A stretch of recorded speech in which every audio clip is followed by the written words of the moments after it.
Hi, I'm Trudy, and I'm talking about my experiences using different pharmaceutical medications. I've taken maybe all of the psych meds, so I have a lot to say on this issue. So I'm starting with lithium because it's like the first psychiatric medication. It was back in the 1950s, I think maybe 1948, when they started using lithium. So it's been around for 70 years, and I actually found lithium to be the best mood stabilizer for me. However, there was a lot of physical, health problems that happened, and therefore I can no longer take lithium anymore. But I have the experience of being on and off of lithium for over 20 years.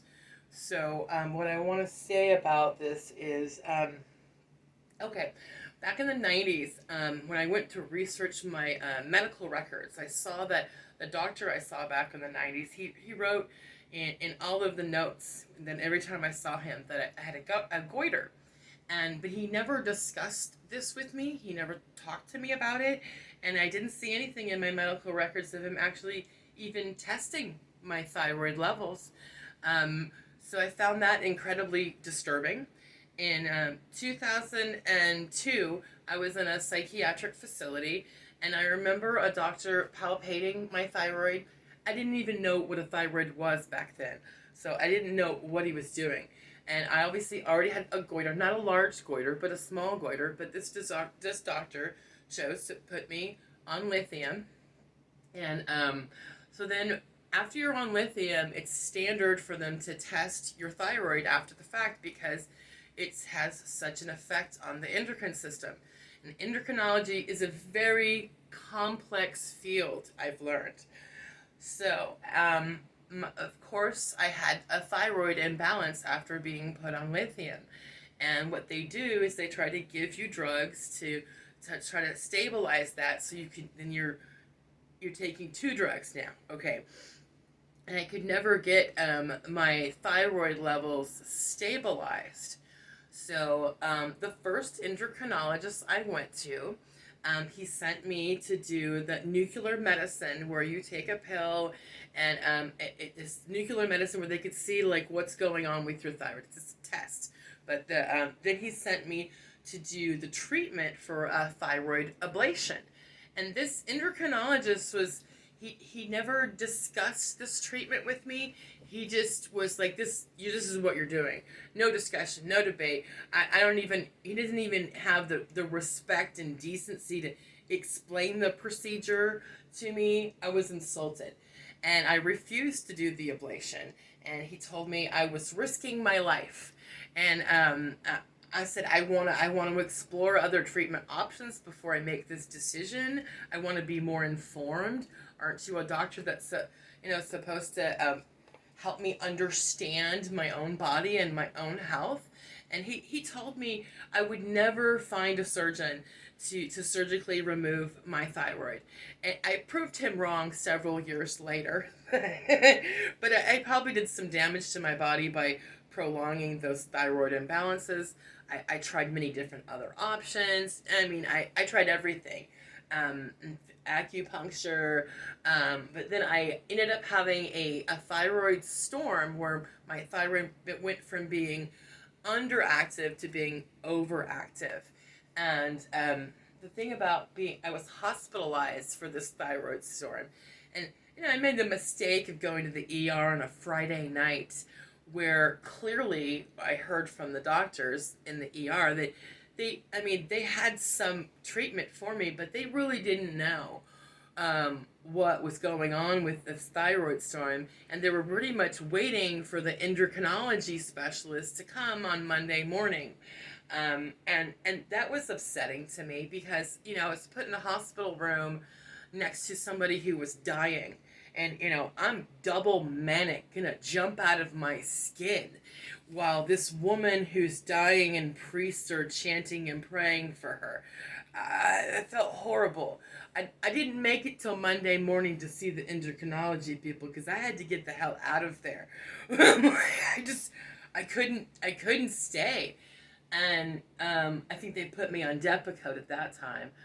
Anyways, So I eventually found another endocrinologist to work with me that was definitely more respectful, and eventually gave me a referral to a surgeon. And I had my thyroid surgically removed in 2012. And I'm really happy with that decision because now I don't have a dead organ in me. Yeah, I'm vain. I don't want a triple chin if I don't have to have it. So, and without the organ and a misfiring thyroid, it's much easier to treat my permanent hypothyroidism at this point. So, the other problem with lithium that I had, because it was such a good mood stabilizer for me, it was definitely helpful. I wish they could create a form of lithium that didn't have such negative side effects to other organs, because it does present as a good mood stabilizer. Um, so the other physical issue that I had that made it so I had to stop taking lithium completely is I started to develop diabetes insipidus. This is from long-term lithium use. It starts to create kidney problems. And diabetes insipidus has nothing to do with diabetes. I wish they had a different name for it because that makes it very confusing. But I stopped, and because my symptoms were just minimal. I was just like, when I did the work with nephrology, the nephrologist told me that my kidney, that the diabetes insipidus I was testing was just very on the very slow end. Like she didn't want to treat me because it wasn't that bad. Okay, I'm gonna stop taking that lithium then because I don't want to make my kidneys worse. So, yeah.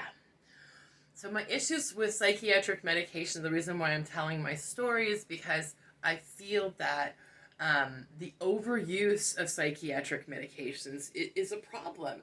I mean, if it's this notion that my brain is broken, my synapses aren't firing right, and if I take this pill, it's gonna help me my broken brain. It's like a very simplistic notion that I think a lot of people buy into it. I know I did myself because it's a lot easier just to take a pill than to do hard work in therapy to get to the root of your problem.